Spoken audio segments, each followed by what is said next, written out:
My name is Garrett. I'm 20 years old. I suffered an anoxic brain injury of this year, March 5th. Um, it's not as easy as, or I don't know how to put it, but it's not easy. I can say that.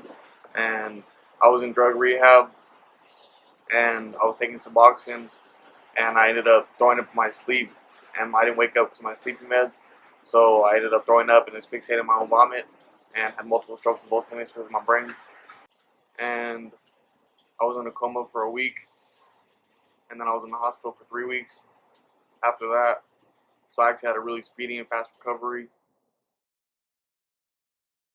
Whenever I first got out of the hospital, I was going to the gym, and I went only for about 3 weeks, and then I ended up stopped going because I lost complete interest in it. And I had heard from my neurologist that after a brain injury, you could lose interest in things because before my brain injury, I was working out a lot, and so I tried it again, but I only went for about 3 weeks, and I just lost interest and just quit going. And I was actually getting somewhere. I was getting strong, getting built, but then now I'm working out again. But this is keep in mind this is 6 months later, so I'm a lot weaker than I thought I was. So it's a bit of a struggle, but yeah, it's been going strong for 2 weeks now, and I'm hoping to continue that. So I usually start things now after my brain injury, but I lose interest in them after like 3 weeks or a month.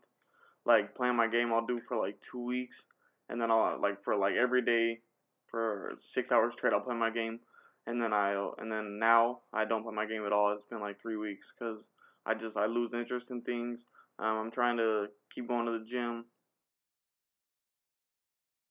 I I've been smoking for about 2 years ever since I turned 18, even a little bit before that, but I never wanted mom to catch me, so I didn't really smoke around the house, and I actually went about a whole month without smoking while I was in the hospital because one I had just woken up from my coma, so I couldn't even get out of the bed.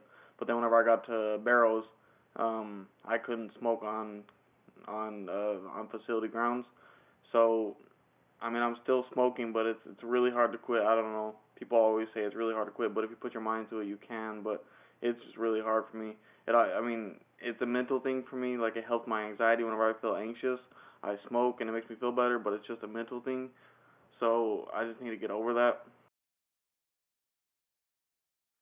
My OCD has gone way worse. I can't even go out in public without flinching whenever somebody walks by me, or getting freaked out that something hit me, or because I got something on me. It's just getting way worse, but hopefully, I've been talking with my doctors for medications that I want to start taking, and my neuropsychologist told me that Zoloft is like oil for my brain, like my brain is the engine, or a transmission, and it's stuck. So hopefully, it'll put some oil in it and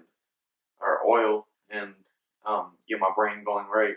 But I need to do the thing that he taught me, which is to realize that this is my brain and it's stuck, and then redirect and then come back and look at how that worked.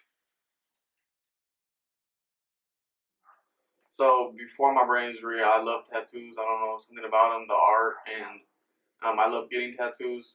I actually used to have a professional tattoo artist, which is I do not recommend at all because I got a lot of crappy tattoos. But well, they're not that bad, but they're not as good as they could be. But ever since my brain injury, I developed this OCD. I wasn't like this in the very beginning, and I would ask a couple questions about them, but now I ask about my tattoos like every day. Like, is this gonna mess them up? Can this mess them up? How can this mess it up? What can mess it up? So like there's pretty much this whole sleeve I got while now I've been out of the hospital, and um, a lot of my physical challenges, I actually don't have too many, but the main ones that I can really think of is sometimes I can't open water bottles. I know it's a really minor thing, but it's really a pain whenever you want a water bottle in the morning and nobody's awake and you have to open it. But I've gotten a lot stronger in my hands now because I'm doing these hand exercises that a lady had created for me in Barrows. And so now I can open water bottles. My arms stopped twitching. Um, and like I said before, at the gym, it's just I'm a lot weaker than what I used to be whenever I first got out of the hospital.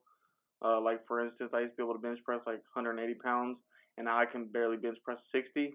So yeah, it's not too fun, but I'll get there. Um, in the beginning of my recovery, or not really the beginning I was doing a lot of things. I was helping around the house. But I've heard from a lot of different people the brain injury videos that I've watched that they hit this depression thing, and I did that for about 6 to 7 months, and then just recently, just about 4 weeks ago, I started going to the gym again, taking my vitamins almost daily, not quite daily because I sometimes forget, and taking my Zoloft on time, and taking my Saffris on time, and um, doing luminosity daily. Oh, and this hand exercise we made it in St. Joseph's Hospital with one of my therapists, and it's because I didn't have any strength in my hands. I don't know if it's gonna help my arm from turning in, but I do this. I try to do this every day for at least 5 to 10 minutes. The next update that I'm gonna have, will hopefully have my family in it, and it'll be in the next 6 to 9 months or so.